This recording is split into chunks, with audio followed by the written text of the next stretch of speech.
अस्सलाम वालेकुम, this is नूर ज़मान। आज की इस व्लॉग में हम बात करने वाले हैं इमरान खान ने जो 5 अगस्त के हवाले से तहरीक का जो ऐलान किया है, इसके ऊपर इमरान खान ने अपना क्या पैगाम भेज दिया है, इसके ऊपर बात करेंगे। दूसरी, हुकूमत की चीनी स्कैंडल के बाद एक और बहुत बड़ा स्कैंडल सामने आया है, इसके ऊपर बात करेंगे। और आखिर में मोहसिन नकवी जो वज़ीर दाखिला है, इनकी खर्चों के ऊपर बात करेंगे कि वो किस तरह शाहाना ज़िंदगी गुजार कर इस कौम का पैसा लूट रहा है। तो सबसे पहले हम बात करते हैं इमरान खान की पैगाम की। देखिए, इमरान खान ने अडियाला जेल से ये बरमला कहा है कि जादूजहद करना हमारा कानूनी और आईनी हक है, एहतजाज करना, और ये हमसे कोई भी नहीं छीन सकता और इससे पीछे हम नहीं हटेंगे, क्योंकि पाकिस्तान के 80% अवाम हमारे साथ खड़े हैं। और यही वजह है कि इमरान खान बार बार आर्मी चीफ के ख़िलाफ़ बयानात भी देते हैं और वो अपने जो इनका मौक़िफ़ है वो बिल्कुल बग़ैर किसी कंप्रोमाइज़ बयान देने की, वो अपने उसूल के ऊपर डट के खड़ा है। हालांकि इनको बहुत टार्चर किया जा रहा है, इनको मुख्तलिफ़ किस्म की जो है ना ज़हनी अज़ियत भी दी जा रही है, लेकिन इमरान खान अभी तक अपने उसूल, अपने नज़रिए के ऊपर, अपने बात के ऊपर कायम है और वो इसको, यानी ये लोग इसको तोड़ने में नाकाम है अभी तक। और इमरान खान की जो 5 अगस्त की तहरीक के हवाले से जो पैगामात है, इसके ऊपर पार्टी लीडरान ने भी अमल दरामद भी शुरू कर दिया है और मुख्तलिफ एक्टिविटी भी देखने को मिलती है। तो आहिस्ता आहिस्ता तहरीक जो है वो ज़ोर पकड़ती जा रही है। इसके साथ साथ इमरान खान के बेटे अमेरिका में मुख्तलिफ मुलाकातें करवा रहे हैं, और इसका अंदाज़ा हम इससे भी लगा सकते हैं कि पाकिस्तान की एस्टेब्लिशमेंट को जब पता चलता है कि अमेरिका की जानिब से हमारे ऊपर कोई प्रेशर या दबाव आने वाला है, तो फिर ये लोग चीन की तरफ जाते हैं और इनको ये डरा और धमकाते हैं, अगर आप हमारे साथ कुछ कंडीशन के ऊपर हमारा ऊपर सख्ती करना चाहते, तो हमारा जो दूसरा ऑप्शन है वो चीन है। और अगर हम इस वक्त देखें, तो इस वक्त पाकिस्तान के जो फील्ड मार्शल है, आर्मी चीफ, उन्होंने चीन का दौरा किया है और वो चीन के दौरे पर मौजूद है। तो इससे कम से कम हम ये भी अंदाज़ा लगा सकते हैं कि हो सकता है कि इमरान खान की बेटों की मुलाकात की जानिब इनको ये अंदाज़ा होगा इस्टेब्लिशमेंट के हमारे ऊपर थोड़ा बहुत दबाव आ सकता है, तो इसको कंट्रोल करने के लिए उन्होंने चीन की तरफ बढ़ने का एक किस्म की अलामती तौर पर उन्होंने क्या किया है, अपना जो है वो चीन की तरफ इन्होंने अपना जो है झुकाव है वो बढ़ा दिया है।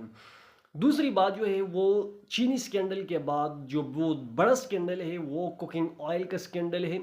और अभी तक के इंफॉर्मेशन के मुताबिक दुनिया भर में आलमी मार्केट में ऑयल की कीमत में 24% कमी हुई है। कितनी? 24% कमी हुई। और यहाँ पर पाकिस्तान में 4.5% इसमें इजाफा देखने को मिला है। और तकरीबन पाकिस्तानी कौम से 150 रुपये फी लीटर, कि ये यानी 150 रुपये फी लीटर जो है घी इनको महंगा मिल रहा है। और इससे पाकिस्तानी अवाम की जेब के ऊपर ये एक बहुत बड़ा डाका है, क्योंकि मलेशिया की जानिब से जो रियायत के ऊपर इनको तेल दिया जाता है, तो इसका फ़ायदा अवाम को नहीं पहुंचता, बल्कि जो ख़ास लोग हैं, जो कारोबारी और हुकूमत के करीब लोग हैं, ये फ़ायदा ये लोग उठाते हैं। तो ये बहुत बड़ी डेवलपमेंट है, बहुत बड़ी स्टोरी है, और अगर इसके ऊपर पाकिस्तान तहरीक इंसाफ बतौर अपोजिशन इसको भरपूर अंदाज में इनको उठाना चाहिए और इसके ऊपर बात करना चाहिए।